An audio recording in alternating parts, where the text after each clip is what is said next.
Hello दोस्तों, you all are welcome, very welcome in this YouTube channel. So guys, आज हम लोग पढ़ने जा रहे हैं एक बहुत ही इंपॉर्टेंट चैप्टर जो कि क्लास 9th की फिजिक्स का है, जिसका नाम है force and laws of motion. ये बहुत ही ज़्यादा इंपॉर्टेंट चैप्टर है और ये इजी है, लेकिन फिर भी इसमें काफ़ी कन्फ्यूज़न होती है। मतलब ये ऐसा चैप्टर ये कि इसको पढ़ने के बाद कन्फ्यूज़न बहुत होती है, वरना है ये बहुत सिंपल। तो आज हम लोग इसी चैप्टर को पूरी तरह से डिस्कस करेंगे और मैं आपको पूरा चैप्टर इसी एक वीडियो में पढ़ाने जा रहा हूँ। तो यहाँ पर चैप्टर का नाम है force and laws of motion. इस चैप्टर में हम लोग फोर्स के बारे में पढ़ेंगे, उसके कुछ इफेक्ट्स के बारे में पढ़ेंगे और फिर उसके बाद जो मोशन के लॉज होते हैं, कुछ जो न्यूटन ने दिए थे, उनके बारे में भी पढ़ेंगे। और भी इधर उधर की कुछ चीज़ें जो इस चैप्टर में दी गई हैं, उसके बारे में हम लोग पढ़ने जा रहे हैं। तो सबसे पहले हम लोग स्टार्ट करेंगे फोर्स से कि फोर्स क्या है। तो आप सभी लोग जानते हैं कि फोर्स क्या है, लेकिन अगर फोर्स की एक सिंपल डिफिनेशन बताई जाए तो वो है द पुल और push of an object is called force. ये सिंपल सी छोटी सी डेफिनेशन है जिससे हम लोग पूरे फोर्स को डिफाइन कर सकते हैं। तो किसी भी ऑब्जेक्ट को पुश किया जाता है या फिर पुल किया जाता है तो हम लोग उसमें फोर्स लगाते हैं।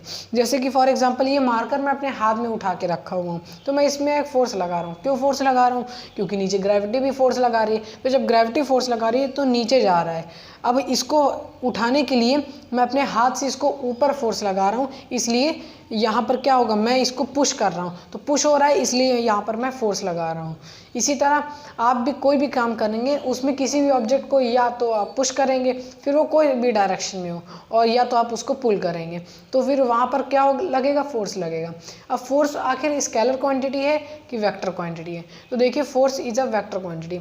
अब फोर्स वेक्टर क्वांटिटी इसलिए क्योंकि फोर्स को जब भी हम लोग अप्लाई करते हैं तो हमको ये भी बताना पड़ता है कि हम लोग किस डायरेक्शन में अप्लाई कर रहे हैं। अब जैसे फोर्स अगर डिफिनीशन में बस हम लोग इतना देखें, द पुल और पुश ऑफ एन ऑब्जेक्ट, तो यहाँ पर मैं इस मार्कर को पुश कर रहा हूँ, लेकिन मैं किस डायरेक्शन में पुश कर रहा हूँ? मैं इस डायरेक्शन में पुश कर रहा हूँ कि इधर पुश कर रहा हूँ, कि नीचे पुश कर रहा हूँ, कि ऊपर को पुश कर रहा हूँ। अब मुझे इसमें यहाँ पर ये बताना पड़ेगा कि मैं इसको अपवर्ड डायरेक्शन में पुश कर रहा हूँ, तभी ये मार्कर रेस्ट में है मेरे हाथ पर। तो इसीलिए जो फोर्स है वो एक वेक्टर क्वांटिटी है। तो आइए हम लोग फोर्स को थोड़ा और अच्छे से देखते हैं। तो फोर्स की डिफिनीशन यहाँ पर लिखेंगे, फोर्स इज अ पुश और पुल ऑफ एन ऑब्जेक्ट।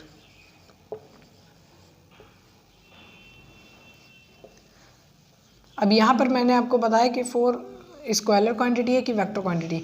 तो यहाँ पर फोर्स वेक्टर क्वांटिटी है, तो हम लोग डेफिनेशन में इसको भी ऐड कर सकते हैं। तो it is a vector quantity.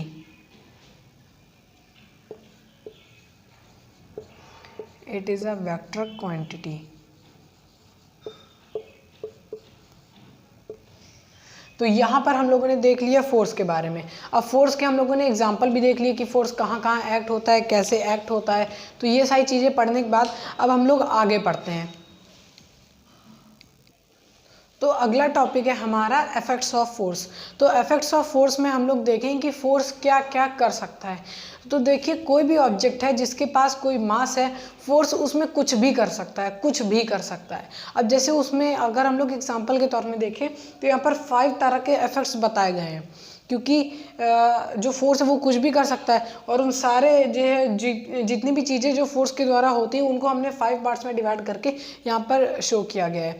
तो जो देखिए पहला इफेक्ट है फोर्स का, तो वो है कि force can move a stationary object. Stationary object का मतलब है कोई भी ऑब्जेक्ट जिसकी वेलोसिटी 0 हो या फिर वो रेस्ट में हो, जो मूव ना कर रहा हो। तो यहाँ पर देखिए, जब ये एक ऑब्जेक्ट है जिसका मास m है, जब हम लोग इसमें फोर्स लगाएंगे जिस भी डायरेक्शन में, ये उसी डायरेक्शन में मूव करने लगेगा। अब यहाँ पर आपके दिमाग में क्वेश्चन आना चाहिए कि ऐसे अगर कोई ऑब्जेक्ट जैसे ज़मीन पे रखा हुआ है, हम लोग ज़रूरी तो नहीं कि हर ऑब्जेक्ट को पुश करें तो वो मूव ही करने लगे, या फिर ऐसा तो नहीं है कि कोई भी ऑब्जेक्ट चाहे जितना भारी हो चाहे जितना हल्का, उसमें हल्का सा फोर्स लगा देंगे तो मूव करने लगेगा। तो यहाँ पर देखिए उसका रीज़न ये है क्योंकि जब वो ज़मीन में रखा हुआ है या फिर किसी भी चीज़ के ऊपर रखा हुआ है तो वहाँ पर फ्रिक्शन होगा, और फ्रिक्शन भी एक फोर्स है। और फ्रिक्शन आपने पढ़ा है कि एक अपोजिट फोर्स है। ये जो है कोई भी ऑब्जेक्ट जब वो मूव करता है उसके अपोजिट डायरेक्शन में लगता है और उसको रोकने की वो कोशिश करता है। तो यहाँ पर जब भी कोई ऑब्जेक्ट जब रखा रहेगा किसी भी चीज़ के ऊपर तो उसकी एक लिमिटेड फोर्स का एक आप कह सकते हैं कि एक उसको मिनिमम फोर्स चाहिए होगा कि जब वो मूव करना स्टार्ट करे। जैसे एक ऑब्जेक्ट यहाँ पर रखा हुआ है, सपोज एक ऑब्जेक्ट यहाँ पर रखा हुआ है ज़मीन के ऊपर। अब यहाँ पर हम लोग फोर्स लगा रहे हैं 5 न्यूटन का और ज़मीन जो है मतलब जो ज़मीन का फ्रिक्शन है वो 10 न्यूटन का है। तो बताइए कैसे मूव करेगा? ये मूव ही नहीं करेगा। जब यहाँ पर मिनिमम इसको 10 न्यूटन का फोर्स चाहिए तभी जाके ये फ्रिक्शन के फोर्स को ओवरकम कर पाएगा, लेकिन यहाँ पर जब 5 न्यूटन का फोर्स लगाएंगे तो ये कैसे कुछ कर पाएगा। तो इसीलिए जो है आप अगर स्पेस में जाएंगे या फिर आप एक ऐसी जगह पर चले जाएं जहाँ पर कोई फोर्स नहीं, जहाँ पे ग्रेविटेशन फोर्स ना हो, फ्रिक्शन ना हो, ड्रैग ना हो, इस तरह का कोई भी फोर्स ना हो, तब अगर आप भारी से भारी ऑब्जेक्ट में भी हल्का सा फोर्स लगाएंगे तो उसमें एक्सेलरेशन होगा। आप एक्सेलरेशन के बारे में ऑलरेडी चैप्टर 1 में पढ़ चुके हैं और उसकी वीडियो भी मैं डाल चुका हूँ। तो इसीलिए यहाँ पर बताया गया है कि force can move a stationary object, कोई भी स्टेशनरी ऑब्जेक्ट जो रेस्ट में है उसे फोर्स आसानी से मूव करा सकता है एक्सेलरेशन पे। और इसमें एक बात आपको ये भी समझना होगा, जब तक हम लोग किसी ऑब्जेक्ट में फोर्स लगाते हैं तब तक उस बॉडी में क्या होता है, एक्सेलरेशन होता है, और जैसे ही हम लोग फोर्स लगाना बंद कर देते हैं वैसे ही वो जो बॉडी होती है उसका एक्सेलरेशन भी खत्म हो जाता है। फिर उसके बाद जो एक्सेलरेशन के बाद जो उसकी फाइनल वेलोसिटी होती है उस फाइनल वेलोसिटी से फिर वो आगे कंटिन्यू रहता है और वो तब तक कंटिन्यू रहता है जबकि दोबारा उसमें कोई दूसरा फोर्स अपोजिट डायरेक्शन में आके उसको रोकने की कोशिश ना करे। जैसे ये मार्कर है, अगर हम लोग स्पेस में जाएंगे जैसे वहाँ पर कोई फोर्स नहीं है तो अगर मैंने इसमें फोर्स लगाया तो जब तक मैं फोर्स लगाऊंगा तब तक इसमें एक्सेलरेशन होगा, और जैसे ही मैंने इसमें फोर्स लगाना बंद किया तो ये लगातार लीनियर मोशन में जाता रहेगा जब तक कि ये इसमें कोई दूसरा फोर्स लग के इसको स्टॉप ना कर दे। तो आई होप आपको ये पहला समझ में आ गया होगा। अब बात करते हैं दूसरा इफेक्ट।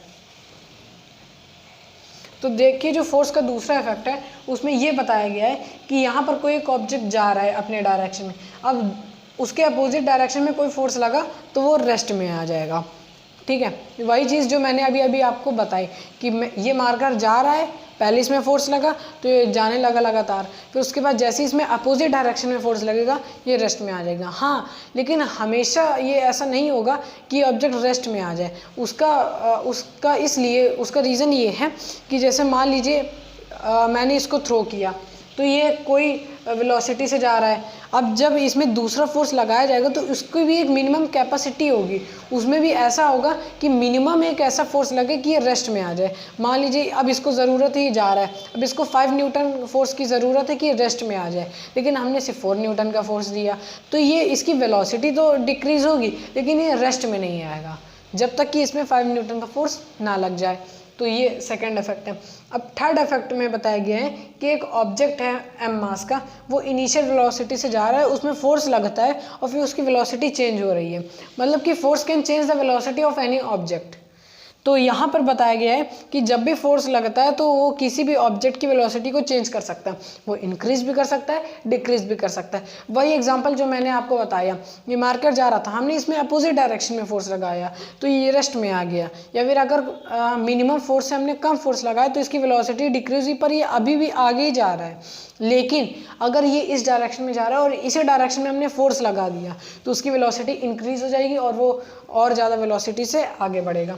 तो ये हो गया थर्ड इफेक्ट। अब फोर्थ इफेक्ट में है force can change the direction of any moving body.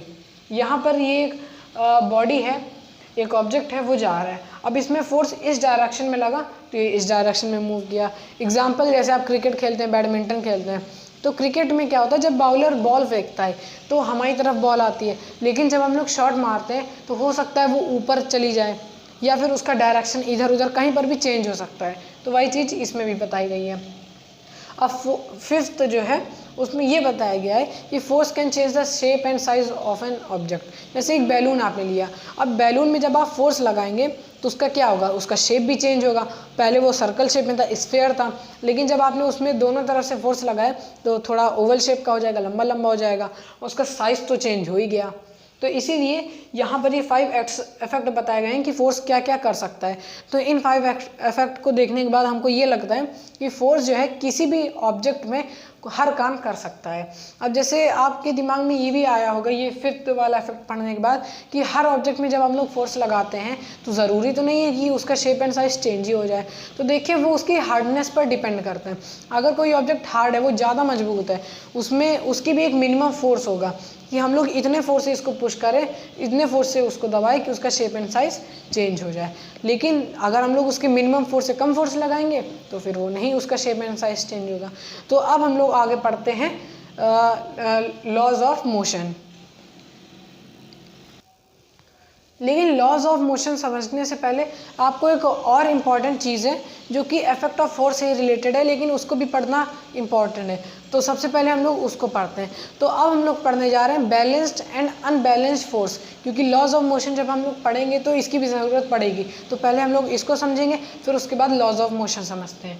तो सबसे पहले पढ़ते हैं बैलेंस्ड फोर्सेस। बैलेंस्ड फोर्सेस, अब यहाँ पर हम लोग इसको एक एग्जाम्पल के तौर पर समझते हैं। यहाँ पर जैसे एक ऑब्जेक्ट रखा हुआ है जिसका मास m है। अब यहाँ पर जब रखा हुआ है तो इसमें कोई ना कोई फ्रिक्शन ज़रूर होगा। मतलब अभी जब ये रेस्ट में तब इसमें कोई फ्रिक्शन नहीं है, लेकिन जैसे इसमें दूसरा कोई फोर्स लगेगा तो इसमें फ्रिक्शन भी लगेगा। अब यहाँ पर देखिए बैलेंस फोर्स का नाम ही है बैलेंस फोर्स, मतलब ऐसा फोर्स जो कि बैलेंस्ड हो। तो यहाँ पर क्या होगा कि जब हम लोग इस ऑब्जेक्ट में फोर्स लगाएंगे, सपोज हम लोग 5 न्यूटन का लगा रहे हैं, ठीक है, 5 न्यूटन का फोर्स। अब यहाँ पर जब हम लोग 5 न्यूटन का फोर्स लगाएंगे तो हो सकता है कि ये आगे मूव करें, लेकिन ये ऐसा नहीं भी हो सकता है कि ये रेस्ट ही में रहे। उसका रीज़न मैं आपको पहले बता चुका हूँ कि फ्रिक्शन का फोर्स अगर ज़्यादा होगा तो ये मूव नहीं करेगा। तो फ्रिक्शन का फोर्स सपोज 10 न्यूटन है, तो अब 10 न्यूटन का जब फोर्स फ्रिक्शन लगा रहा है तो ये मूव नहीं करेगा। जितना भी 5 न्यूटन का हमने फोर्स लगाया वो सब यहाँ पर चला गया, फ्रिक्शन ने इसको ख़त्म कर दिया। अब यहाँ पर क्या होगा, इसको कहेंगे बैलेंस फोर्सेस। क्योंकि बैलेंस फोर्सेस यहाँ पर इसलिए है क्योंकि यहाँ पर ऑब्जेक्ट मूव नहीं कर रहे, यहाँ पर दोनों तरफ से उतना ही फोर्स लग रहा है। जैसे अगर इस जो ज़मीन है उसके मतलब सरफेस के अकॉर्डिंग वो ज़मीन का जो फ्रिक्शन है वो मैक्सिमम 10 न्यूटन का फोर्स लगा रहे हैं। तो यहाँ पर हमने जब 5 न्यूटन का फोर्स लगाया तो ये भी 5 न्यूटन का फोर्स लगाएगा। यहाँ पर ज़रूरी नहीं कि यहाँ पर जब भी कोई भी ऑब्जेक्ट रखा रहेगा तो 10 न्यूटन का फोर्स लगाए। उसका रीज़न ये है क्योंकि उस ऑब्जेक्ट के सरफेस और ज़मीन के सरफेस के अकॉर्डिंग मान लीजिए फ्रिक्शन 10 न्यूटन का मैक्सिमम फोर्स लगा सकता है, मैक्सिमम फोर्स सॉरी। लेकिन जब हम लोग यहाँ पर 5 न्यूटन का फोर्स लगाएंगे तब यहाँ पर भी सिर्फ 5 न्यूटन का ही फोर्स लगेगा, क्योंकि जब 5 न्यूटन में काम चल रहा है तो ये क्यों 10 न्यूटन का फोर्स लगाएगा। तो यहाँ पर क्या होगा, ये बैलेंस फोर्स हो जाएगा। जितना फोर्स हमने 5 न्यूटन का इधर से लगाया उतना ही फ्रिक्शन ने यहाँ पर भी 5 न्यूटन का फोर्स लगाया। तो यहाँ पर हो गया बैलेंस्ड फोर्स। मतलब कोई भी ऑब्जेक्ट अगर वो रेस्ट में है तो वो रेस्ट में रहेगा। अब यहाँ पर एक एग्जाम्पल और देखते हैं। अब ये एक ऑब्जेक्ट है, ठीक है, ये ऐसे मूव कर रहा है, अपनी इसकी कोई भी वेलोसिटी है। अब जब ये मूव कर रहा है हमने इसमें यहाँ से फोर्स अप्लाई किया, ठीक है, कोई भी न्यूटन का x न्यूटन का फोर्स हमने इसमें अप्लाई किया। अब जब हमने यहाँ से अप्लाई किया तो हो सकता है कोई और फोर्स, मतलब हम उसे देख नहीं रहे लेकिन हो सकता है कोई और फोर्स इसके अपोजिट डायरेक्शन में लग रहा हो और वो भी x न्यूटन का ही हो। तो क्या होगा, अब इस कंडीशन में क्या होगा, इस कंडीशन में देखिएगा होगा ये, यहाँ पर जब ऑब्जेक्ट था तो वो रेस्ट में था और दोनों साइड से इक्वल फोर्स लगा तो रेस्ट ही में रहा। अब यहाँ पर आप कॉमन सेंस यूज़ करने वाली बात है, जब ये ऑब्जेक्ट किसी वेलोसिटी से जा रहा है, अब हमने इस डायरेक्शन से फोर्स लगाया x न्यूटन का और इस डायरेक्शन से भी x न्यूटन का फोर्स लगा, तो ये जिस वेलोसिटी से जा रहा है वो तो उसी वेलोसिटी से जाएगा ना। ये ना डिसलरेट होगा, ना इसमें रिटार्डेशन होगा, ना एक्सेलरेशन होगा, क्योंकि ये बैलेंस फोर्सेस है। मतलब एक ऑब्जेक्ट जैसे ये जा रहा है मारकर या फिर कोई भी ऑब्जेक्ट ऐसे जा रहा है, अब यहाँ से भी उतना ही फोर्स लगा, यहाँ से भी उतना फोर्स लगा, तो फोर्स तो ज़ीरो हो गया और वो जो रिजल्ट आया फोर्स उसको हम लोग क्या कहते हैं, उसको हम लोग कहते हैं रिजल्टेंट फोर्स। रिजल्टेंट फोर्स, इस तरह के वर्ड्स हमेशा न्यूमेरिकल्स में यूज़ किए जाते हैं। जैसे इसमें क्या था, तो यहाँ पर बैलेंस फोर्स का जो रिजल्टेंट फोर्स होगा वो हमेशा ज़ीरो होगा, हमेशा वो ज़ीरो ही होगा, तभी उसको बैलेंस फोर्स कहा जाएगा। और अगर यहाँ पे फोर्स ज़ीरो नहीं होगा, रिजल्टेंट फोर्स, तो यहाँ पर बैलेंस फोर्स उसको नहीं कहा जाएगा। अब जैसे यहाँ पर था तो यहाँ पर हमने देखा इधर से भी 5 न्यूटन, इधर से भी 5 न्यूटन, तो मतलब कि जब दोनों डायरेक्शन के फोर्स को हम लोग माइनस करेंगे तो आंसर 0 आएगा। इधर भी, इधर से x न्यूटन, इधर से x न्यूटन, तो x minus x is equals to 0। मतलब जब भी रिजल्टेंट फोर्स 0 तो वो फोर्स बैलेंस फोर्स। और बैलेंस फोर्स में क्या होता है कि कोई भी ऑब्जेक्ट अगर वो रेस्ट में है तो वो रेस्ट में ही रहेगा, और अगर वो मोशन में है तो मोशन में ही रहेगा। तो आई होप आप लोग को बैलेंस फोर्स समझ में आ गया होगा। अब हम लोग समझते हैं कि अनबैलेंस्ड फोर्स क्या होते हैं। अनबैलेंस्ड फोर्स, अब अनबैलेंस्ड फोर्स, जैसे यहाँ पर बैलेंस्ड फोर्स था उसका जस्ट अपोजिट है यहाँ पर अनबैलेंस्ड फोर्स। अनबैलेंस्ड फोर्स में क्या होता है, जैसे ये ऑब्जेक्ट रखा हुआ है, अब मैं यहाँ पर रेस्ट की बात कर रहा हूँ। जैसे पहले हमने रेस्ट का एग्जांपल देखा, फिर मोशन का देखा, इसमें भी उसी तरह करेंगे। ठीक है, अब ये रेस्ट में रखा हुआ है और मान लीजिए जो फ्रिक्शन है उसकी मैक्सिमम कैपेसिटी इतनी ही है, मतलब 10 न्यूटन ही है। अब जब ये 10 न्यूटन का मैक्सिमम फोर्स लगा सकता है ये फ्रिक्शन, और देखिए हाँ एक चीज़ और इम्पॉर्टेंट है, इम्पॉर्टेंट ये है कि आपको ये पता होना बहुत ज़रूरी है कि जो फ्रिक्शन होता है वो किस पर डिपेंड करता है। तो देखिए फ्रिक्शन जो है वो दो चीज़ों पर डिपेंड करता है। एक तो वो उसके सरफेस पर डिपेंड करेगा कि उसका सरफेस कैसा है, जितना ज़्यादा स्मूथ फ्रिक्शन उतना कमज़ोर, और जितना ज़्यादा रफ उतना ही ज़्यादा फोर्स भी, फ्रिक्शन फोर्स। और दूसरी चीज़ ये है कि वो मास पर भी डिपेंड करता है। इसी वजह से अगर आप जैसे दो ऑब्जेक्ट आपने लिए, अब उसको एक ही ज़मीन पर रखा, मतलब ज़मीन का तो सरफेस उतना ही स्मूथ है या फिर उतना ही रफ है, अब दोनों ऑब्जेक्ट का जो सरफेस है वो भी उतना ही स्मूथ है। ठीक है, अब जब आप हल्के ऑब्जेक्ट को पुश करेंगे तो जल्दी मूव करेगा, मतलब कम फोर्स में ही वो मूव करना चालू कर देगा। लेकिन जब भारी ऑब्जेक्ट में, हैवियर ऑब्जेक्ट में जब आप फोर्स लगाएंगे तो हल्का सा आपको ज़्यादा फोर्स लगाना पड़ेगा। उसका रीज़न ये क्योंकि फ्रिक्शन मास पर भी डिपेंड करता है, मतलब वेट मास पर, और दूसरा बात सरफेस में। तो अब यहाँ पर अनबैलेंस फोर्स में हम लोग वापस आते हैं। अब इसको देखते हैं क्या है। अब यहाँ पर 10 न्यूटन का मैक्सिमम फोर्स है, पहले हम लोगों ने इसमें फोर्स लगाया 5 न्यूटन का, वही चीज़ हुई। अब यहाँ पर जब 5 न्यूटन का फोर्स लगाया तो ये भी 5 न्यूटन का फोर्स लगाएगा, तो बैलेंस फोर्स। फिर उसके बाद मान लीजिए हमने यहाँ पर 9 न्यूटन का फोर्स लगाया तो भी क्या होगा, तब भी उतना ही होगा, मतलब बैलेंस फोर्स ही रहेगा, रिजल्टेंट फोर्स 0 है। और फिर उसके बाद यहाँ पर हमने 9 के बाद 10 न्यूटन का फोर्स लगा दिया। अब आप बताइए क्या होगा। हाँ, तो आपने एकदम सही आंसर दिया। आंसर आपने ये सही दिया कि जब हम लोग यहाँ पर 10 न्यूटन का फोर्स लगाएंगे तो भी ये रेस्ट में ही रहेगा, क्योंकि अभी देखिए यहाँ पर इसकी मैक्सिमम कैपेसिटी कितनी थी फोर्स लगाने की, वो भी 10 न्यूटन थी। यहाँ पर भी 10 न्यूटन का फोर्स लगाया तो यहाँ पर भी 10 न्यूटन का फोर्स ऐसे लगेगा, तो मतलब ये अपनी पूरी एनर्जी, पूरा फोर्स लगा दिए दे रहा है। तो मैक्सिमम 10 न्यूटन का फोर्स इधर से लगा, इधर भी 10 न्यूटन का फोर्स लगा, तो ये भी बैलेंस फोर्स होगा। 10 माइनस 10 0 और रिजल्टेंट फोर्स 0, तो फोर्स होगा बैलेंस्ड। अब यहाँ पर 10 के बाद हमने अगर इसको 11 न्यूटन का फोर्स लगा दिया, अब 11 न्यूटन का फोर्स लगाने के बाद तब क्या होगा, तो तब ये मूव करेगा। मूव इसलिए करेगा क्योंकि यहाँ पर 10 न्यूटन का फोर्स था, मतलब 10 न्यूटन का फोर्स हमने इधर से, फ्रिक्शन इधर से लगाया और हमने 11 न्यूटन का फोर्स इधर से लगाया, तो रिजल्टेंट फोर्स क्या होगा। अब यहाँ पर जो रिजल्टेंट फोर्स होगा वो क्या होगा, 11 minus 10 is equals to 1 newton. मतलब रिजल्टेंट फोर्स कितना है हमारा, 1 न्यूटन है, मतलब 1 न्यूटन की पावर हमने ज़्यादा लगाई। ठीक है, तो आई होप आप लोग यहाँ पे समझ गए होंगे। अब जब बात करते हैं हम लोग इसी तरह कोई ऑब्जेक्ट जो कि मूव कर रहा है, तो उस कंडीशन में क्या होगा। अब ये ऑब्जेक्ट मूव कर रहा है अपनी वेलोसिटी से, इसको किसी भी चीज़ का फ़र्क नहीं है, बस अपना मूव कर रहा है।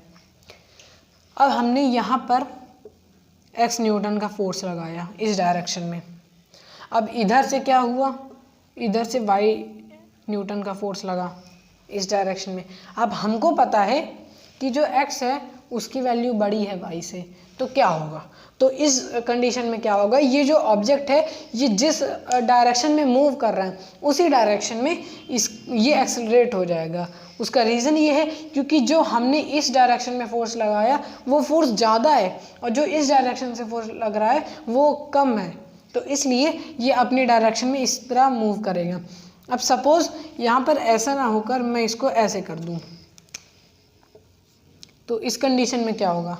अब इस कंडीशन में ये होगा कि यहाँ पर y न्यूटन का जो फोर्स है वो x न्यूटन से ज़्यादा है, और यहाँ पर ये इस डायरेक्शन में मूव कर रहा है इनिशियल वेलोसिटी से, तो इसकी वेलोसिटी पहले धीरे धीरे कम होगी और कम होने के बाद फिर ये अपोजिट डायरेक्शन में मूव होना चालू हो जाएगा। कि अगर लगातार इसमें फोर्स लग रहा है वाई न्यूटन का, तो ये धीरे धीरे रेस्ट में आएगा, फिर रेस्ट में आने के बाद डायरेक्ट मूव करेगा। ये एकदम वही चीज़ है जैसे हमने किसी भी ऑब्जेक्ट को जब हम लोग ऊपर थ्रो करते हैं तो हमने फोर्स लगाया नीचे से, अभी ऑब्जेक्ट ऊपर जा रहा है लेकिन अर्थ भी लगातार फोर्स लगा रही है। इस कंडीशन पे क्या है, हमने फोर्स लगाना बंद कर दिया लेकिन जो अर्थ की ग्रेविटी है वो लगातार फोर्स लगा रही है, तो ये ऊपर तो जा रहा है लेकिन इसकी वेलोसिटी डिक्रीज हो रही है। और एक पॉइंट ऐसा आएगा कि जब वो यहाँ पर जाकर रेस्ट में आ जाएगा, इसकी इनिशियल वेलोसिटी या फिर कोई भी वेलोसिटी वो जीरो हो जाएगी। और फिर उसके बाद जब ये फिर नीचे आना चालू होगा, क्योंकि यहाँ पर भी जब वो ऊपर टॉप में है तब भी हमने फोर्स इसमें नहीं लगाया पर ग्रेविटी लगातार फोर्स लगा रही है, तो ये फिर नीचे की तरफ एक्सेलरेट होगा।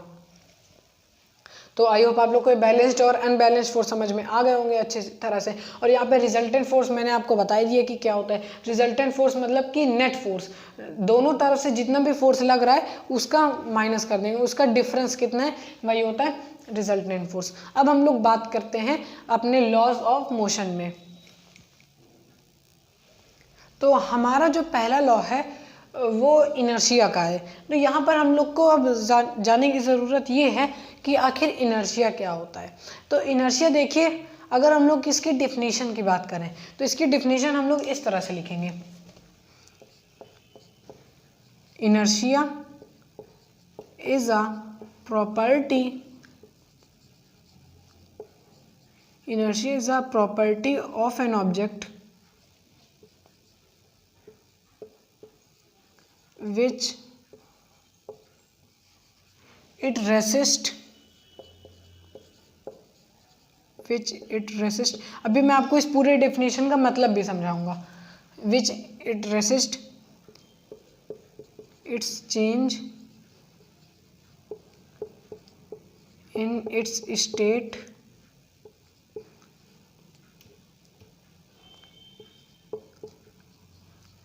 state of रेस्ट और मोशन। तो ये है इसकी पूरी डिफिनीशन इनर्शिया की। तो देखिए इनर्शिया क्या है, inertia is dead property of an object which it resist its change in its state of rest और मोशन। मतलब कि इनर्शिया क्या है, ये एक ऐसी बॉडी की प्रॉपर्टी किसी भी ऑब्जेक्ट की जिसके पास कोई मास है, उसकी एक ऐसी प्रॉपर्टी है जो कि रेसिस्ट करता है अपनी स्टेट में। अगर वो रेस्ट में है तो वो रेस्ट में रहने की ही कोशिश करेगा, अगर उसमें फोर्स लगाया जाएगा तो हल्का सा उसको रेसिस्ट करेगा, और अगर वो मोशन में है तो वो मोशन में रहना चाहेगा, और अगर उसमें कोई डायरेक्शन का फ़र्क आएगा उसके मोशन में या फिर उसको अपोजिट फोर्स लगाया जाएगा कि वो रेस्ट में आ जाए तो उसमें भी वो हल्का सा रेसिस्ट करेगा। मतलब वो एक ऑब्जेक्ट की ऐसी प्रॉपर्टी कि वो जिस तरह की स्टेट में है वो उसी तरह की स्टेट में खुश है, उसमें कोई भी चेंजमेंट ना हो, वो ऐसा ही चाहता है। जैसे एक ऑब्जेक्ट है, अगर आपने उसको किसी कपड़े के ऊपर रख दिया, ठीक है, अब जब इस कपड़े को आप इसको घर में भी ट्राई कर सकते हैं, ठीक है। आप एक टेबल में कपड़ा रखिए, उसके ऊपर कोई भी ऑब्जेक्ट रख दीजिए, किसी कंटेनर को रख दीजिए, फिर एकदम स्पीड में उस कपड़े को घसीटिए, एकदम स्पीड में, एकदम माइनर सेकंड में घसीटिए, तो क्या होगा, ये जो कपड़ा होगा ये तो बाहर आ जाएगा लेकिन जो ऑब्जेक्ट है वो वहीं पर रह जाएगा, ठीक है। ये होता है इनर्शिया ऑफ रेस्ट। मतलब अगर ऑब्जेक्ट रेस्ट में है तो कोशिश करेगा कि वो रेस्ट ही में रहे। इसी वजह से जैसे आप स्पेस में जाएंगे, वहाँ पर कोई फोर्स नहीं है, तो एक ऑब्जेक्ट है अगर वो रेस्ट में तो ज़्यादातर वो कोशिश करेगा कि वो रेस्ट ही में रहे, और जब आप उसमें फोर्स लगाएंगे तो वो हल्का सा रेसिस्ट करेगा, फिर उसके बाद वो आगे मूव करेगा। एग्जाम्पल के लिए अगर रियल लाइफ का एग्जाम्पल देखें तो जब हम लोग कार में बैठते हैं तो कार में जब अचानक से कार एक्सेलरेट करते हैं, हम लोग पहले रेस्ट में तो रेस्ट में ठीक है, कार के अंदर हम लोग बैठे तो कार भी रेस्ट में है, हम भी रेस्ट में है, लेकिन जब कार में अचानक से हम लोग स्पीड में उसको एक्सेलरेट करेंगे, डायरेक्ट रेस्ट से मोशन में आएंगे, तो हम लोग क्या होंगे, मतलब पैर तो हम लोग के लगातार चल रहे हैं, मतलब कार में है लेकिन कार के साथ साथ हम लोग की बॉडी मूव कर रही है, तो हम लोग के जो ऊपर बॉडी है वो हल्का सा ऐसे पीछे होगी। क्यों पीछे होगी, क्योंकि कार के साथ हम लोग भी रेस्ट में, कार ने मूव करना चालू कर दिया पर हम रेस्ट में, तो हम रेस्ट में तो हम चाह रहे हैं कि हमारी बॉडी रेस्ट ही में रहे, तो इसलिए हल्का सा हमारी जो बॉडी होगी वो पीछे हो झुकेगी और रेसिस्ट करेगी अपनी स्टेट में चेंज होने को, ठीक है, ये हो गया इनर्शिया ऑफ रेस्ट। 3 तरह के इनर्शिया होते हैं, इनर्शिया ऑफ रेस्ट। तो इनर्शिया ऑफ रेस्ट मैंने आपको समझा दिया। अब दूसरा होता है, 1 मिनट में इसको अच्छे से लिख देता हूँ, इनर्शिया ऑफ रेस्ट। इसी तरह होता है इनर्शिया ऑफ मोशन, और एक और होता है इनर्शिया ऑफ डायरेक्शन। अभी मैं लाइन वाइज आपको ये सब पढ़ाऊंगा अच्छे से एकदम। इनर्शिया ऑफ डायरेक्शन, तो यहाँ पर हम लोगों ने पहले इनर्शिया ऑफ रेस्ट को समझा कि कोई भी ऑब्जेक्ट अगर वो रेस्ट में है तो कोशिश करेगी कि वो रेस्ट ही में रहे, और हम लोगों ने एक एग्जांपल भी देखा। अब इसी तरह से अगर हम लोग इनर्शिया ऑफ मोशन की बात करें तो इनर्शिया ऑफ मोशन में ये है कि कोई ऑब्जेक्ट अगर वो मोशन में है तो वो मोशन में ही रहना चाहेगा। सपोज अगर हम लोग कार में जा रहे हैं, कार लगातार यूनिफॉर्म स्पीड से मूव कर रही है। अब जब हम लोग भी कार के साथ मूव कर रहे हैं, क्योंकि हम लोग कार के अंदर है तो हम लोग को ऐसा लग रहा है कि हम लोग रेस्ट पे हैं, पर रियलिटी में देखा जाए तो कार के साथ साथ हम भी मूव कर रहे हैं। तो अचानक से जब कार में ब्रेक लगेगा तो हम लोग के अंदर क्या होगा, मतलब जो हम लोग की बॉडी है वो थोड़ा सा आगे को इस तरह झुकेगी, क्योंकि पहले हम लोग की बॉडी मोशन में थी। अब अचानक से जब कार रुकी, हाँ अब ये जो इनर्शिया होता है वो जो हमारी बॉडी में नहीं लग रहा, ये कार में भी लग रहा है। तभी जब आप देखेंगे कि अचानक से चलती हुई गाड़ी में जब ब्रेक लगता है तो कार भी हल्का सा आगे को झुकती है, वो इसी वजह से क्योंकि उसमें भी इनर्शिया ऑफ मोशन है, हम पर भी इनर्शिया ऑफ मोशन है। तभी बताया जाता है कि जब भी कार में बैठे तो हमेशा सीट बेल्ट बांध ले। उसका रीज़न ये है कि सीट बेल्ट थोड़ा फ्लेक्सिबल होते हैं, वो जब भी अचानक से ब्रेक लगता है तो हम लोग की बॉडी जब आगे जाती है तो उसको रेसिस्ट करता है कि हमारी बॉडी पीछे रहे। और अगर ऐसा हम लोग सीट बेल्ट नहीं लगाएंगे तो क्या होगा, अचानक से जब ब्रेक लगेगा तो हम लोग का सिर हेड डायरेक्ट भिड़ जाएगा, तो इससे एक्सीडेंट भी हो सकता है, और बहुत भयंकर इस तरह से एक्सीडेंट हो जाते हैं। तो इस वजह से ये वहाँ पर क्या होता है, इनर्शिया ऑफ मोशन रहता है। और आप लोग भी जब भी जाया करिए कहीं पर भी तो सीट बेल्ट ज़रूर बांधा करिए। अब फिर उसके बाद inertia of direction. Inertia of direction देखिए क्या होता है, जब कोई बॉडी मूव कर रही है किसी स्पेसिफिक डायरेक्शन में, ये एक स्पेसिफिक डायरेक्शन में मूव कर रहा है, तो जब हम लोग इसमें फोर्स लगा के इसका डायरेक्शन चेंज करें, जैसे जा रहा है हमने इसमें फोर्स लगाया तो ऐसे हो जाएगा। मतलब कि इसमें हो क्या रहा है, आप इसको गौर से देखिएगा, ये ऐसे जा रहा है, हमने यहाँ पर ऐसे फोर्स लगाया उधर को जाने को, तो ये क्या करेगा, इसकी आगे वाली बॉडी तो मूव होगी लेकिन जो पीछे वाला वो हल्की सी स्लाइड कर जाएगी। आपने इस तरह मूवीज़ में हमेशा देखा होगा कि इस तरह कार जा रही होती है, अचानक से ब्रेक लगाते इस तरह स्टीयरिंग घूमते हैं तो फिर वो कार पूरी स्लाइड करते हुए मूव हो जाती है। वो क्यों हो रहा है, क्योंकि इनर्शिया ऑफ डायरेक्शन वहाँ पर लग रहा है। अगर आप इसको फिर से वही कार वाले एग्जाम्पल से देखेंगे तो जब कार अचानक से मुड़ती है तो हम लोग की बॉडी भी हल्का सा जिस डायरेक्शन में जिस डायरेक्शन में मुड़ती है उसके अपोजिट डायरेक्शन में ऐसे मूव हो जाती है हमारी बॉडी, क्योंकि वहाँ पर इनर्शिया ऑफ डायरेक्शन है। अब इसका एक चीज़ मैं आपको और बताता हूँ, जैसे जो हाईवेज होते हैं, आपको मालूम है हाईवे जो होते हैं उनमें गाड़ियाँ बहुत स्पीड में चलती हैं, बहुत ज़्यादा। तो वहाँ पर क्या होता है, जैसे ये हाईवे है, अब ये सीधा जा रहा है और जब इसमें कोई टर्न है तो टर्न के टाइम क्या होता है, जो हाईवे वो थोड़ा सा जैसे सीधा हाईवे, अब जब ये इधर को टर्न होगा तो ये जो हाईवे वो हल्का सा ऐसे हो जाएगा। उसका रीज़न ये होता है, जैसे आपने मूवीज़ में देखा है कि कार स्लाइड होती है, तो जब ऐसा मूवीज़ में दिखाते हैं पर ऐसा रियल लाइफ में अगर आप करेंगे तो एक्सीडेंट हो सकता है। तो यहाँ पर इसीलिए वो हल्का सा टिल्ट कर दी जाती है हाईवे की रोड, ताकि जब ऑब्जेक्ट ऐसे मूव कर रहा है तो जब सीधा जा रहा है तब तो हाईवे ठीक है, और जब मूव इस तरह मुड़ना होता है हाईवे को तो हल्का सा इस तरह कर देते हैं ताकि ऑब्जेक्ट आराम से इस तरह जो भी कार है वो ऐसे जाए और आराम से इस तरह मूव हो जाए। क्योंकि अगर ऐसा नहीं करेंगे और कार अचानक से जब मुड़ेगी तो उसमें क्या होगा, इस तरह से स्लाइड हो जाएगी और हो सकता है एक्सीडेंट। तो इसीलिए जो रोड होती है उसको हल्का सा इस तरह टिल्ट कर दिया जाता है। तो आई होप आप लोग इनर्शिया को समझ गए होंगे। इनर्शिया की डेफिनेशन भी यही है, inertia is a dead property of an object which it resist its change in its state of rest और मोशन। आई होप आप लोग को समझ में आ गया होगा। ये था फर्स्ट लॉ। अब आगे हम लोग पढ़ेंगे सेकेंड लॉ। तो सेकेंड लॉ का ये एक छोटा सा पार्ट है मोमेंटम, क्योंकि सेकेंड लॉ जब आप पढ़ेंगे तो उसको पढ़ने से पहले वहाँ पर मोमेंटम का बहुत यूज़ किया गया। ये सेकेंड लॉ का ही छोटा सा पार्ट है, तो पहले हम लोग इसको पढ़ते हैं। आप ये मत समझिएगा कि ये कोई दूसरी चीज़ है, ये मोमेंटम सेकंड लॉ का ही एक छोटा सा पार्ट है जिसको हम लोग पढ़ने जा रहे हैं। तो यहाँ पर देखिए मोमेंटम क्या है, यहाँ पर जो मैंने लिखा है ये सिर्फ मोमेंटम को डिस्क्राइब करने के लिए बताया गया।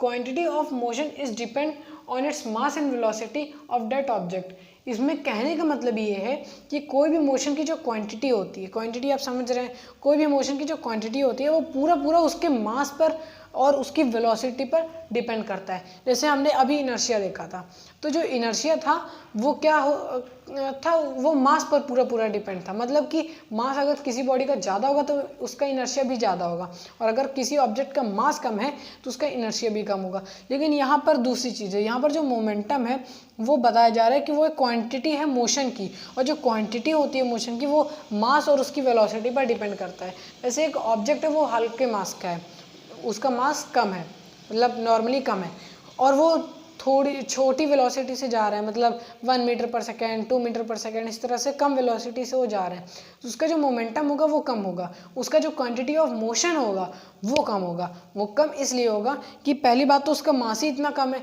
दूसरी बात वो कम वेलोसिटी से जा रहा है, तो जब वो किसी ऑब्जेक्ट से टकराएगा तो ज़्यादा से ज़्यादा कितना फोर्स लगा पाएगा। क्वांटिटी ऑफ मोशन को आप इस तरह से देख सकते हैं कि कोई भी ऑब्जेक्ट वो मास एंड वेलोसिटी पर उसका मोमेंटम इसलिए डिपेंड करता है क्योंकि जब वो किसी ऑब्जेक्ट से टकराएगा तो ज़्यादा फोर्स एक्सर्ट नहीं कर पाएगा। वही अगर उस ऑब्जेक्ट की जगह कोई एक भारी ऑब्जेक्ट होगा, एक मैसिव ऑब्जेक्ट होगा, वो भी उसी वेलोसिटी से जा रहा है, तो जब वो किसी दूसरे ऑब्जेक्ट से टकराएगा तो उसमें ज़्यादा फोर्स एक्सर्ट करेगा। और वही अगर भारी ऑब्जेक्ट उसकी वेलोसिटी भी ज़्यादा हो जाए तब तो भाई बहुत ही ज़्यादा फोर्स एक्सर्ट करेगा। तो यही है quantity of motion is depend on its mass and velocity of that object. अब यहाँ पर जो मोमेंटम है वो मोमेंटम क्या है, वेक्टर क्वांटिटी है। वेक्टर क्वांटिटी क्यों है उसका रीज़न है, यहाँ पर देखिए मैंने यूज़ क्या किया है, मास और वेलोसिटी। तो जो वेलोसिटी है, वेलोसिटी क्या है, एक वेक्टर क्वांटिटी है। मतलब वेलोसिटी को जब भी हम लोग डिस्क्राइब करेंगे तो उसमें हमको ये भी बताना पड़ेगा कि वो किस डायरेक्शन में जा रहा है। उसी तरह से ये जो मोमेंटम है जब इसको डिस्क्राइब करेंगे तो इसको भी बताना पड़ेगा कि किस डायरेक्शन में इसका मोमेंटम है, या फिर इसका जो क्वांटिटी ऑफ मोशन वो किस डायरेक्शन पर है। तो उसके लिए इसीलिए यहाँ पर ये क्या है, मोमेंटम एक वेक्टर क्वांटिटी है। अब मोमेंटम को हम लोग डिस्क्राइब कैसे करते हैं, इसका फॉर्मूला क्या है, वेट करो सब बताऊंगा। सबसे पहली चीज़ की ये जो मोमेंटम है इसको डिनोट किससे किया जाता है, तो इसको डिनोट किया जाता है पी से। पी अगर आपको कहीं पर भी न्यूमेरिकल्स में या फिर ऐसे भी कहीं पर भी अगर इस तरह पी मोशन वाली चीज़ों में अगर पी लग जाए तो आप वहाँ पे समझ जाएंगे कि ये मोमेंटम की बात कही जा रही है। और जो इसका फॉर्मूला होता है वो फॉर्मूला होता है मास इनटू वेलोसिटी। ठीक है, तो यहाँ पर जैसे मैं इसकी डिफिनीशन में ही है कि quantity of motion that is depend on its mass and velocity. तो यहाँ पर मास एंड वेलोसिटी का मतलब है कि मास और वेलोसिटी दोनों पर ये डिपेंड कर रहा है कि अगर वेलोसिटी ज़्यादा होगी और मास उतना ही है तो भी ये ज़्यादा होगा, और अगर वेलोसिटी उतनी है मास ज़्यादा है तो भी जो मतलब इंक्रीज़ करेगा, मोमेंटम इंक्रीज़ करेगा। तो मोमेंटम का फॉर्मूला बन गया मास इनटू वेलोसिटी, क्योंकि ये क्वांटिटी ऑफ मोशन है। अब यहाँ पर ये पूरा हम लोगों ने मोमेंटम समझ लिया, तो आई होप आप लोग को मोमेंटम तो अच्छे से समझ में आ गया होगा कि मोमेंटम में क्या क्या बताया गया है। अब बात आती है कि जो मोमेंटम होता है इसकी एसआई यूनिट क्या होती है, या फिर इसको हम लोग कैसे मतलब एक्सप्रेस करेंगे। तो देखिए इसकी जो एसआई यूनिट होती है, एसआई यूनिट ऑफ पी, वो क्या होगी। अब यहाँ पर देखिए कभी भी एसआई यूनिट बनाई जाती है तो उसको आप कोशिश किया करिए कि आप खुद बनाएं। यहाँ पर हमने फॉर्मूला देखा मास इनटू वेलोसिटी। अब मास जो है वो क्या है, उसको हम उसके एसआई यूनिट क्या है कहने का मतलब, तो उसके एसआई यूनिट हमको मालूम है कि होती है केजी। अब इनटू, अब यहाँ पर वेलोसिटी, वेलोसिटी की भी आपको पता है metre per second, metre per second. तो यहाँ पर क्या बनेगी, KG into metre per second. तो जो इसकी एसआई यूनिट बनेगी वो होगी केजी मीटर पर सेकेंड, बस हो गया। या फिर आप इसको इस तरह भी कर सकते हैं, केजी मीटर पर सेकेंड, बस हो गया। क्योंकि यहाँ पर आपने मैथ्स में पढ़ा है ना कि यहाँ पर पावर 1 है और जब ये ऊपर न्यूमरेटर में जाएगा तो पावर -1 हो जाएगी, है ना। तो हम लोग इसको इस तरह भी लिख सकते हैं और इसको इस तरह भी लिख सकते हैं। अब ये बात हो गई इसकी एसआई यूनिट की। अब इसका सीधा सीधा एक एग्जाम्पल भी हम लोग देखते हैं। अब हम लोग फिर से वही पहले वाले एग्जाम्पल पे जा रहे हैं, हमारा मार्कर वाला एग्जाम्पल।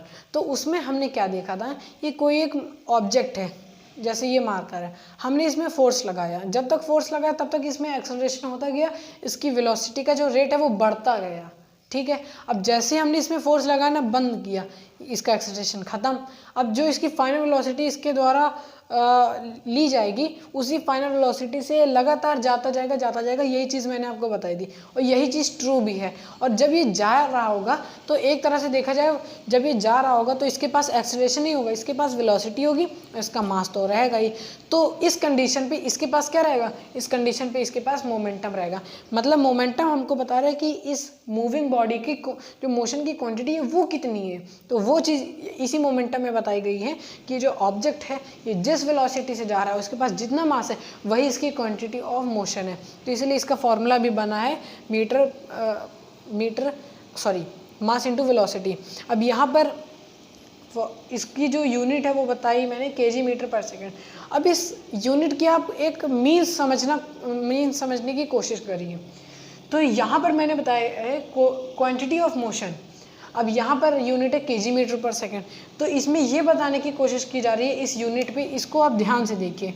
इस यूनिट में ये बताई जा रही है कि 1 kg का ऑब्जेक्ट, मतलब इतना क्वांटिटी है मोशन का कि 1 kg का ऑब्जेक्ट 1 मीटर पर सेकेंड की स्पीड से मूव कर रहा है, ये बताया गया है इसकी यूनिट पे। इसको आप ध्यान से देखिए, केजी मीटर पर सेकेंड। इसका मतलब ये है कोई भी ऑब्जेक्ट उसकी क्वांटिटी कितनी है, उसकी मोशन की क्वांटिटी कितनी है, उसकी मोशन की क्वांटिटी इसके बराबर। मतलब 1 kg का ऑब्जेक्ट जब 1 मीटर पर सेकेंड की स्पीड से चलेगा तो उसकी मोशन की क्वांटिटी जितनी होगी उतनी ही क्वांटिटी उस ऑब्जेक्ट की भी है। तो आई होप आप लोग के मोमेंटम से रिलेटेड तो सारे डाउट क्लियर हो ही गए होंगे। अब हम लोग अपने main second law of motion की तरफ बढ़ते हैं। तो देखिए सेकेंड लॉ में क्या बताया गया है, the rate of change of momentum is directly proportional to the force applied. तो यहाँ पर आप डिफिनीशन का थोड़ा मतलब समझने की कोशिश करिए। यहाँ पे बोला जा रहा है the rate of change of momentum. Momentum हमने देखा क्या होता है, मास इनटू वेलोसिटी और या फिर क्वांटिटी ऑफ मोशन। तो यहाँ पर बताया जाए the rate of change of momentum. अब आपको यहाँ पर मेन चीज़ पर क्या ध्यान देना है, वो है द रेट ऑफ। अब रेट ऑफ का मतलब आपको मालूम होना चाहिए। रेट ऑफ का मतलब है कि किसी टाइम पीरियड में, स्पेसिफिक टाइम पीरियड में उसमें कितना चेंजमेंट आ रहा है। और रेट ऑफ का अगर सीधा सीधा मतलब देखें तो डिवाइडेड बाय टाइम, ये होता है द रेट ऑफ का मतलब। तो रेट ऑफ मतलब डिवाइडेड बाय टाइम। अब न्यूमरेटर में क्या है, change of momentum, the rate of change of momentum is directly proportional to the force applied. अब सपोज एक हम लोग एग्जांपल लेते हैं कि एक ऑब्जेक्ट है, ठीक है, इसका मास m है, जो कांस्टेंट है वो कभी चेंज नहीं होगा। अब ये इस डायरेक्शन में जा रहा है। अब यहाँ पर आगे बोला गया है directly proportional to the force applied, मतलब फोर्स भी अप्लाई किया गया है इसमें। तो अभी इस डायरेक्शन में जा रहा है, अब हमने फोर्स अप्लाई किया इस डायरेक्शन में। इसकी इनिशियल वेलोसिटी पहले u थी, फिर उसके बाद क्या होगा, मास तो इसका सेम रहेगा लेकिन इसकी जो वेलोसिटी है वो v बन जाएगी। मतलब इस डायरेक्शन में फोर्स लगा है तो इस मतलब वेलोसिटी चेंज हुई है और वेलोसिटी क्या हुई है, बढ़ी है, कम नहीं हुई है, क्योंकि डायरेक्शन जो है फोर्स का सेम था। तो यहाँ पर देखिए the rate of change of momentum, rate of change of momentum क्या होगा, mv माइनस mu, यही तो होगा। क्योंकि देखिए मोमेंटम का फॉर्मूला हमने पढ़ा है मास इंटू वेलोसिटी। अब यहाँ पर है मास इंटू वेलोसिटी, तो ये है पहला मोमेंटम, मतलब जो पहले मोमेंटम था, बाद में फोर्स लगाने के बाद क्या मोमेंटम हुआ, mv हुआ। अब यहाँ पर बोला जा रहा है is directly proportional to the force applied, मतलब जो फोर्स हमने अप्लाई किया है उसके ये डायरेक्टली प्रोपोर्शनल है। अब इससे हम लोग फोर्स का फॉर्मूला भी निकालेंगे। देखिए अब यहाँ पर क्या होगा, ये जो फोर्स है अब वो डायरेक्टली प्रोपोर्शनल किसके होगा। अब यहाँ पर देखिए मास हम लोग कॉमन ले लेते हैं, ठीक है। अब यहाँ पर क्या आ जाएगा, यहाँ पे आ जाएगा v माइनस u। अब रेट ऑफ तो लगे ही है तो यहाँ पर हो जाएगा आप डिवाइडेड बाय टाइम। अब यहाँ पर आप एक चीज़ पर गौर करिएगा, यहाँ पर आप देख रहे हैं m कॉमन में है v minus you by T. आपको कुछ याद आ रहा है? जी हाँ, यहाँ पर जो v minus you by T है उसका मतलब है एक्सेलरेशन का। यहाँ पर v माइनस यू का मतलब है एक्सेलरेशन, क्योंकि हमने एक्सेलरेशन का फॉर्मूला पढ़ा हुआ है। तो यहाँ पर बनेगा force is directly proportional to the mass into acceleration. अब यहाँ पर डायरेक्टली प्रोपोर्शनल का रियल मतलब मैं आपको बताने जा रहा हूँ। यहाँ पर मैं आपको बहुत सारी चीज़ों के बारे में बता चुका हूँ और यहाँ पर अब हम लोग डायरेक्टली प्रोपोर्शनल का भी मतलब जानते हैं। Divided by time. अब इस डायरेक्शन, अब ये जो इसकी डिफिनीशन है, इस डिफिनीशन में एक चीज़ और ऐड है, मतलब वो मैंने लिखी नहीं है, वो सिंपल सी चीज़ है। इसमें the rate of change of momentum is directly proportional to the force applied and time is indirectly proportional to the force applied. आप समझ गए? मतलब अगर फोर्स बढ़ेगा तो क्या होगा, टाइम कम होगा। हम लोग अलग से देखते हैं वरना आप इस फॉर्मूले में कंफ्यूज हो जाएंगे। इसके कहने का मतलब ये है कि अगर फोर्स बढ़े, फोर्स इंक्रीज होगा तो जो टाइम होगा वो डिक्रीज होगा, क्योंकि जो फोर्स है वो इनडायरेक्टली प्रोपोर्शनल है टाइम के, और जो चेंज इन मोमेंटम है उसके डायरेक्टली प्रोपोर्शनल है फोर्स। मतलब कि अगर फोर्स बढ़ेगा तो क्या होगा, जो चेंज इन मोमेंटम है मतलब ये, वो भी क्या होगा, वो भी बढ़ेगा। अब डायरेक्टली प्रोपोर्शनल का यही मतलब होता है। और अगर यहाँ पे फोर्स कम होगा तो चेंज इन मोमेंटम भी कम होगा, और इस कंडीशन में क्या होगा, force is indirectly proportional to the time. Force बढ़ा तो टाइम कम, टाइम बढ़ा तो फोर्स कम, या फिर फोर्स कम तो टाइम बढ़ा, और फोर्स ज़्यादा तो टाइम कम। ठीक है, तो आई होप आप लोग को ये इनडायरेक्टली प्रोपोर्शनल का मतलब समझ में आ गया होगा। अब यहाँ पर हम लोग इसको इरेज कर देते हैं ताकि आप इसमें ज़्यादा कंफ्यूज ना हो। हाँ, अब यहाँ पर है force is directly proportional to the mass into acceleration. अब हमने ये भी लॉ पढ़ के रखा हुआ है कि जब भी इनडायरेक्टली प्रोपोर्शनल या फिर डायरेक्टली प्रोपोर्शनल लगता है तो वहाँ पर जब उसको इक्वल टू के साइन में चेंज करते हैं तो वहाँ पे कांस्टेंट लगता है। तो यहाँ पर क्या होगा, जो फोर्स है जब वहाँ पे हम लोग इक्वल का साइन लगाएंगे तो वहाँ पे क्या लगेगा, एक कांस्टेंट भी लगेगा। अब कांस्टेंट हम लोग कहाँ से लाएं, तो कांस्टेंट एक, जब भी हम लोग मोशन की बात करते हैं तो वहाँ पर अगर कांस्टेंट की ज़रूरत पड़ती है तो एक कांस्टेंट हम लोग लगाते हैं जिसकी जो है के, और ये जो के की वैल्यू है ये 1 है। ठीक है, तो क्या इसका मतलब निकला, force is equals to 1 into mass into acceleration. तो 1 से मल्टीप्लाई करेंगे तो बात तो वही हुई। तो यहाँ पर हम लोग फोर्स का हम लोग का फॉर्मूला निकल आया मास इंटू एक्सेलरेशन। तो आई होप आप लोग को इस सेकेंड लॉ अच्छे से समझ में आ गया होगा। सेकेंड लॉ में बस इतना ही बताया गया। अब हम लोग बढ़ते हैं अपने थर्ड लॉ की तरफ। लेकिन थर्ड लॉ अगर मैं आपको पढ़ाऊँगा तो अब आप कहेंगे कि मैंने इसकी यूनिट तो बताई ही नहीं, फोर्स की यूनिट क्या है। आप डायरेक्ट कोई भी न्यूमेरिकल करेंगे तो उसमें 1 न्यूटन का फोर्स है तो क्या आप 1F थोड़े ना लिखेंगे। तो यहाँ पे आपको पहले से मालूम है कि फोर्स की जो यूनिट है वो न्यूटन है, लेकिन ये न्यूटन की वैल्यू आई कहाँ से। तो आइए हम लोग इसको भी पहले देख लेते हैं, फिर उसके बाद बढ़ेंगे अपने थर्ड लॉ में। तो हमको मालूम है कि जो फोर्स है उसकी यूनिट न्यूटन है, लेकिन न्यूटन कहाँ से आई। यहाँ पर बताया जा रहा है 1 newton of force is equals to 1 kg of mass into 1 metre per second square of acceleration. मतलब कोई भी ऑब्जेक्ट जिसका मास है 1 kg और उसमें एक्सेलरेशन कितना लग रहा है, 1 मीटर पर सेकेंड स्क्वायर का। इस कंडीशन में जो उसका फोर्स हम लोग निकालेंगे तो वो होगा 1 न्यूटन। मतलब 1 न्यूटन कहना क्या चाह रहा है, तो 1 न्यूटन को आप समझिए कि क्या कहना चाह रहा है। इसमें ये बताया गया है कि 1 न्यूटन का फोर्स तब लगेगा जब आप 1 kg के ऑब्जेक्ट में 1 मीटर पर सेकेंड स्क्वायर का एक्सेलरेशन प्रोड्यूस करेंगे। जैसे सपोज ये एक ऑब्जेक्ट जिसका मास 1 kg है, अब जब हम लोग इसमें एक इतना फोर्स लगाएं कि इसमें 1 मीटर पर सेकेंड स्क्वायर का एक्सेलरेशन लगे, तो उस कंडीशन में क्या होगा, यहाँ पे हमको पता है 1 kg into 1 metre per second square is equals to 1 newton. तो मतलब इसमें जो हमने फोर्स लगाया वो कितना होगा, वो 1 न्यूटन के बराबर होगा।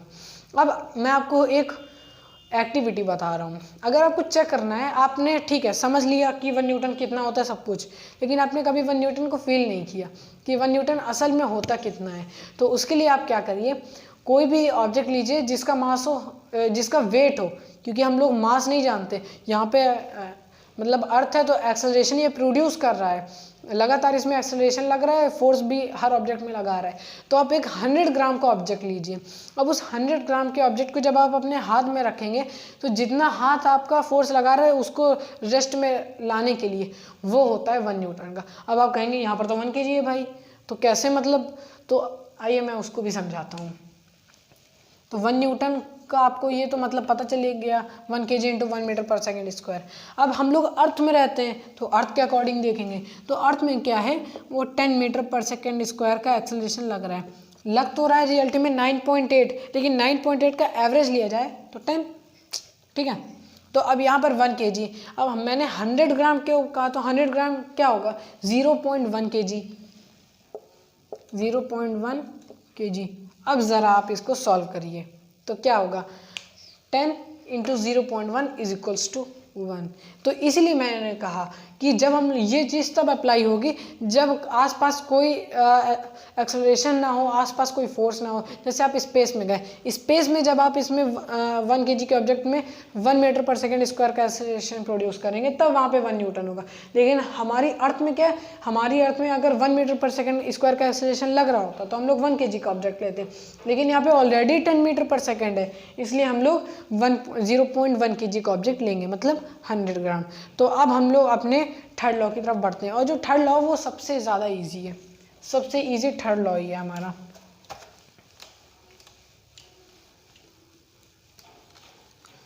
और थर्ड लॉ जो मैं आपको बताने जा रहा हूँ ये मतलब कि डेली लाइफ में हमेशा यूज़ होता है, और इस वक्त जो मैं काम कर रहा हूँ यहाँ पर भी थर्ड लॉ अप्लाई हो रहा है। हर ऑब्जेक्ट जो कि मोशन में है उसमें थर्ड लॉ ज़रूर अप्लाई हो रहा है। तो आइए देखते हैं कि ये थर्ड लॉ है क्या जो हर जगह हमारे हर काम में आ जाता है। थर्ड लॉ, तो थर्ड लॉ में ये बताया गया है, every action has an equal and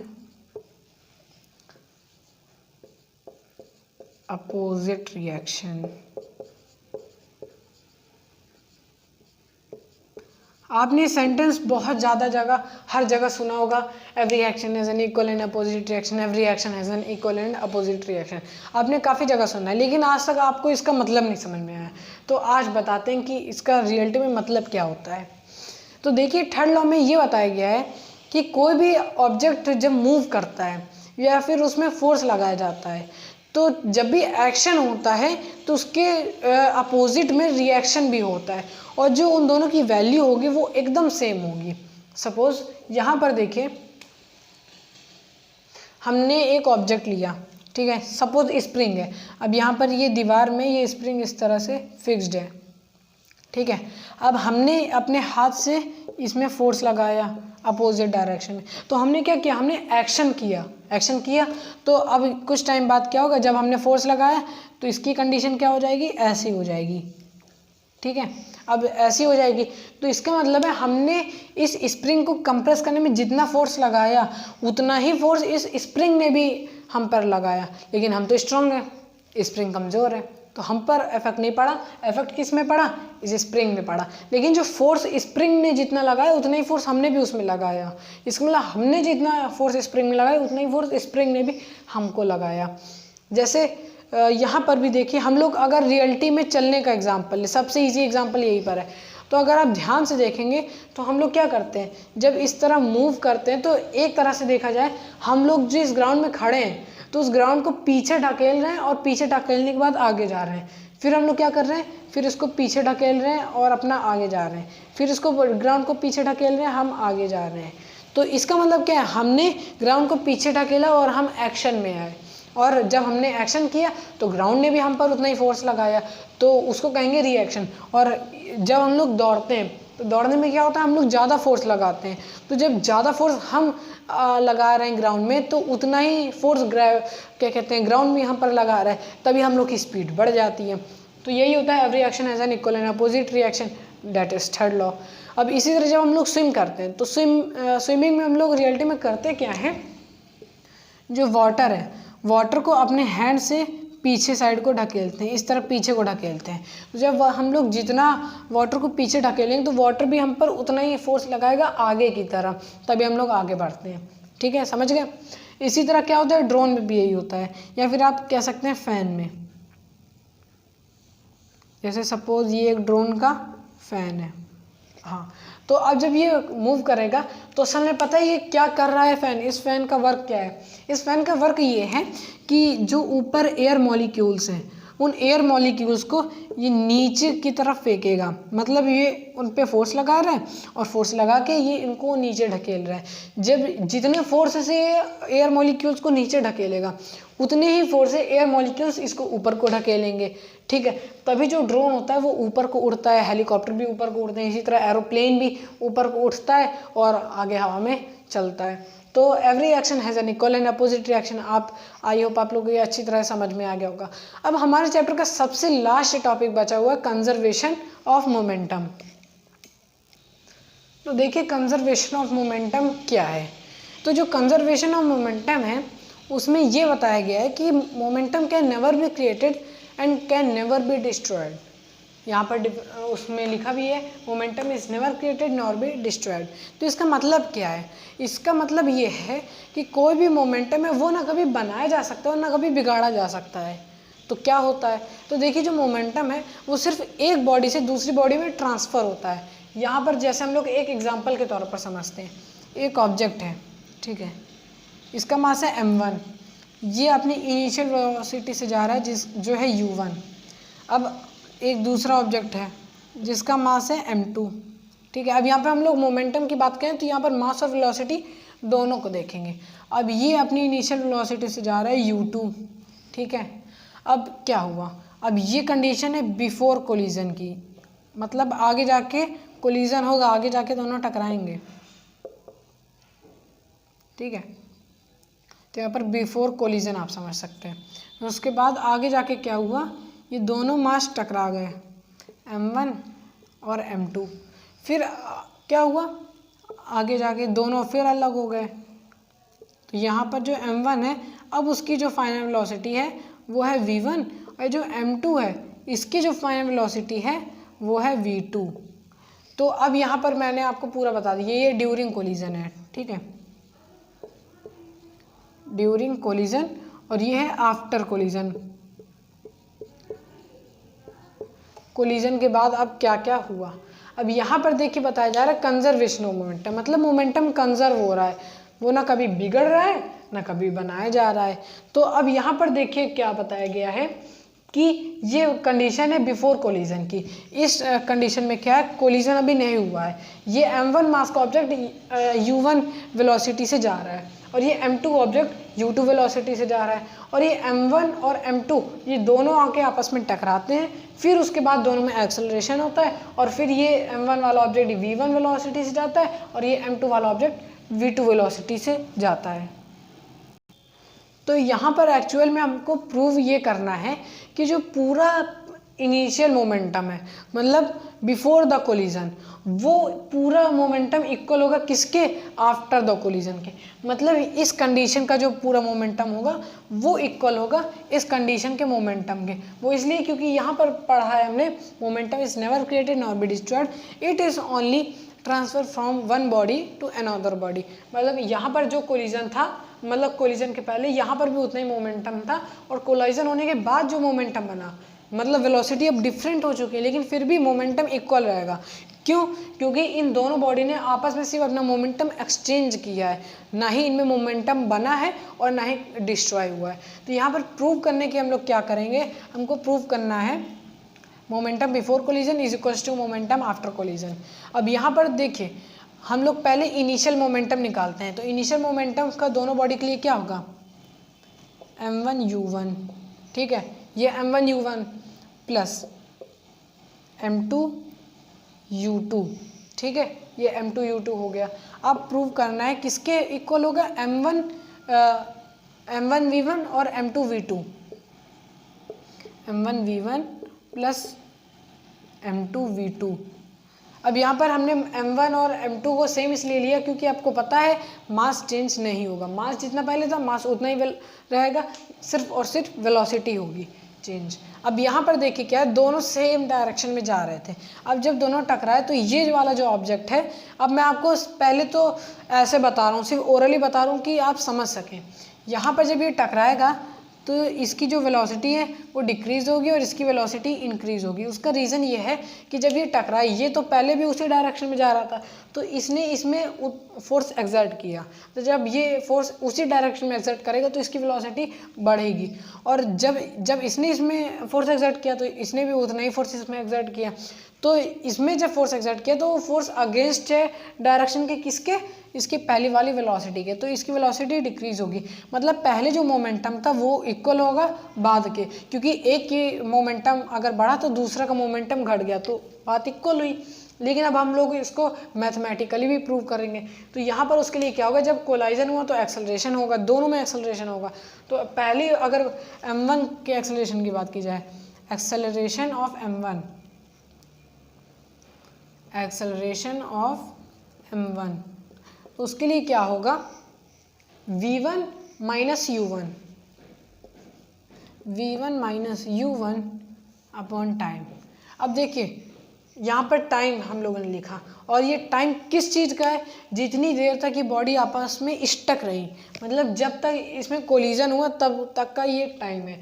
तो v1 minus u1 bye time. अब यही अगर हम लोग इसकी जगह पर देखें, एक्सेलरेशन ऑफ m2, तो इसमें क्या होगा, इसमें होगा v2 minus u2 upon time. अब आपके दिमाग में ख्याल आना चाहिए कि जब हमने सब की velocity, initial velocity, final velocity सब अलग अलग थी, तो टाइम कैसे हम लोगों ने सेम लिया, टाइम भी t1 t2 होना चाहिए। तो भाई क्यों करेंगे हम लोग टाइम सेम, तो उसका देखिए रीज़न ये है कि जब ये दोनों ऑब्जेक्ट टकराएं तो दोनों साथ में टकराए ना, मतलब दोनों की टकराने का इस तरह जा रहे थे और दोनों के टकराने की जो टाइम थी वो सेम था। जितनी देर तक ये इसमें स्टक रहा उतनी देर तक ये भी इसमें स्टक रहा, तो टाइम दोनों का सेम है, तो हम लोग डायरेक्ट टी लिख सकते हैं। ठीक है, अब हमने पढ़ के रखा हुआ है मास इन सब का सेम है। थर्ड लॉ में हमने पढ़ा था कि every action has an equal and opposite reaction, जितना एक्शन में फोर्स लगा उतना ही फोर्स किस में लगा, रिएक्शन में। तो यहाँ पर जब मास सेम है तो यहाँ पर क्या होगा, m1 और एक्सेलरेशन क्या है, v1 minus u1 upon time is equals to m2। अब यहाँ पर क्या है, v2 minus u2 by time. ठीक है, और यहाँ पे इक्वल क्यों होगा, क्योंकि हमको पता है कि जो f1 है वो इक्वल इज इक्वल्स टू है f2, और जो f1 है वो m1 वाला फोर्स है, और जो f2 है वो फोर्स किसका है, मास सेकंड का, मतलब ये वाले बॉडी का फोर्स है। तो फोर्स दोनों इक्वल होंगे। अब मैं इसका थोड़ा ऊपर से इरेज कर देता हूँ, फिर इसके आगे सॉल्व करते हैं। तो ये तो आपको फिगर समझ में आ गया होगा कि इसमें क्या कहा जा रहा है।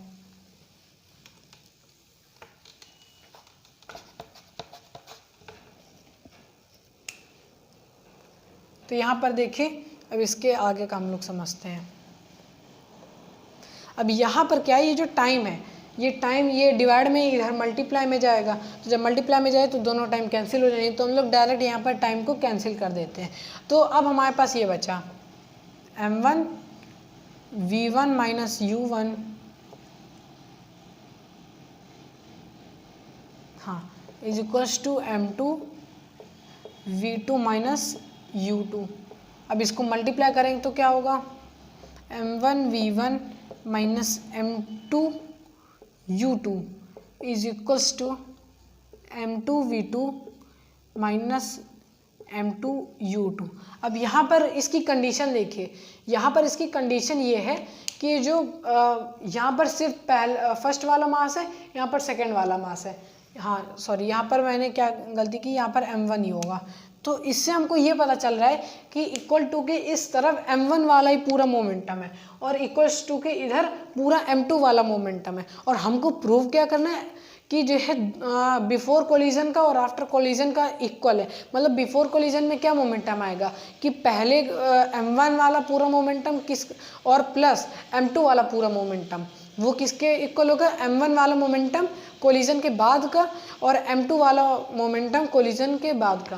तो यहाँ पर क्या होगा, ये पूरा पूरा हम लोग उधर भेज देंगे और जो m2 वाला है इसको इधर भेज देंगे, या फिर हम लोग ये वेलोसिटी वाला इधर भेज देंगे, मतलब फाइनल वेलोसिटी एक तरफ, इनिशियल वेलोसिटी एक तरफ। तो यहाँ पर हम लोग इनिशियल वेलोसिटी का रखते हैं या फिर फाइनल वेलोसिटी का भी आप रख सकते हैं। तो m1 v1, अब यहाँ पर ये है तो हो जाएगा प्लस में m2 v2, क्योंकि इधर माइनस में तो इधर आएगा तो साइन चेंज होगा। अब यहाँ पर क्या है m2 v2, अब यहाँ पर माइनस है उधर जाएगा तो plus m1 u2, m1 u2। तो अब यहाँ पर हमको क्या पता चला, हमने जब निकाला था आप सबसे स्टार्टिंग में याद करिए, जब हमने फिगर बनाया था तब हमने एक तरफ का मोमेंटम और दूसरी तरफ का मोमेंटम रखा था। तो हमको क्या पता चला था कि ये m1 वाली जो बॉडी है वो जो है फाइनल वेलोसिटी v1 से जा रहा है, और प्लस और ये जो m2 वाली बॉडी है वो v2 वेलोसिटी से कोलिजन के बाद जा रहा है। तो मतलब ये फाइनल कोलिजन एक तरफ हो गया और ये इनिशियल कोलिजन एक तरफ हो गया। मैं यहाँ पर लिख भी देता हूँ, फाइनल मोमेंटम यानी आफ्टर कोलिजन, और ये क्या है, ये है इनिशियल मोमेंटम, इसका मतलब बिफोर कोलिजन। और यहाँ पे इनिशियल फाइनल का मतलब है, फाइनल का मतलब टोटल फाइनल मोमेंटम, जो बाद में कोलिजन होने के बाद जो टोटल मोमेंटम था दोनों बॉडी का। और यहाँ पर इनिशियल मोमेंटम मतलब कोलिजन होने के पहले इन दोनों बॉडी का टोटल मोमेंटम। तो देखिए हमने यहाँ पर मैथमेटिकली भी प्रूव कर दिया और मैंने आपको ओरली भी ऐसे बता दिया था कि आप समझ सकें। तो आई होप आप लोग को कंजर्वेशन ऑफ मोमेंटम समझ में आ गया होगा। अब यहाँ पर हम लोग एक एग्जांपल देखते हैं, जैसे जब हम लोग बुलेट को फायर करते हैं, तो जब बुलेट को फायर करते हैं तो क्या होता है कि अगर एक बुलेट हमेशा, ऑब्वियसली सी बात है कि ये उसका मास काफ़ी कम होगा किसके कंपैरिजन में, गन के कंपैरिजन में। तो जब बुलेट फायर होगी तो बुलेट की वेलोसिटी लेकिन काफ़ी ज़्यादा होगी, तो जो बुलेट का टोटल मोमेंटम होगा उस टाइम पर क्या होगा, जो इनिशियल मोमेंटम था वो उसमें गन भी रेस्ट में थी, बुलेट भी रेस्ट में थी, तो टोटल मोमेंटम यानी रिजल्टेंट मोमेंटम वो ज़ीरो था। अब बाद में क्या हुआ, जब बुलेट फायर हुई तो बुलेट के पास एक मोमेंटम आया, एक क्वांटिटी ऑफ मोशन आया। वो क्वांटिटी ऑफ मोशन क्या था, उसकी वेलोसिटी मतलब उसकी फाइनल वेलोसिटी इनटू उसका मास। तो बुलेट का मास काफ़ी कम था लेकिन वेलोसिटी काफ़ी ज़्यादा थी, तो उसके इक्वल में क्या होगा, थर्ड लॉ हमने पढ़ा है, तो उसके इक्वल में जो मोमेंटम होगा किसका, गन का, वो भी इक्वल होगा। क्यों, क्योंकि जो गन रिकॉयल होगी, जब हमने बुलेट को फायर किया तो गन पीछे आई, तो गन का मास तो ज़्यादा है लेकिन उसकी जो रिकॉयल वेलोसिटी है वो काफ़ी कम है। तो इससे हमको क्या पता चला, जब हम लोग बुलेट का फाइनल मोमेंटम और गन का फाइनल मोमेंटम आपस में प्लस करेंगे तो आंसर ज़ीरो आएगा। अब प्लस करने पर ज़ीरो इसलिए आएगा क्योंकि डायरेक्शन जो बुलेट का अगर हम उसको पॉजिटिव लेते हैं तो जो डायरेक्शन होगा उसका गन का वो माइनस में होगा, तो प्लस जब करेंगे तो भी आंसर ज़ीरो आएगा। और initial momentum zero, final momentum भी ज़ीरो। तो इस तरह से क्या प्रूव होता है कि जो कंजर्वेशन ऑफ मोमेंटम है ये एकदम करेक्ट है, इसमें कोई भी गलत नहीं है। तो आई होप आप लोग को ये वीडियो पसंद आई होगी। आपको मैंने 1 घंटे के अंदर काफ़ी अच्छी तरीके से ये टॉपिक पूरा एक्सप्लेन कर दिया है, सेकंड चैप्टर। और इस सेकंड चैप्टर में बस इतना ही बताया गया और इसके बाद आप लोग अपनी टेक्स्ट बुक को पढ़ लीजिएगा। तो अगर आप हमारे चैनल पे न्यू हो तो इसको प्लीज़ सब्सक्राइब कीजिए, वीडियो अच्छी लगी हो तो लाइक करिए और अपने दोस्तों के साथ भी शेयर करिए ताकि उनको भी ये सारी चीज़ें पता चल सके। और मैंने इस चैप्टर में काफ़ी एक्स्ट्रा चीज़ें भी आपको बता दी हैं जो चीज़ें जल्दी ना बुक में मिलती हैं और ना ही इस चैप्टर के अंदर है और ना ही उसको कोई बताता है। तो और मैं अपने चैनल में काफ़ी सारी वीडियोस डालता रहता हूँ टेक्नोलॉजी से रिलेटेड। तो अगर आप टेक्नोलॉजी को पसंद करते हैं तो भी आप मेरे चैनल को सब्सक्राइब कर सकते हैं। तो thank you for watching this video, till then bye bye.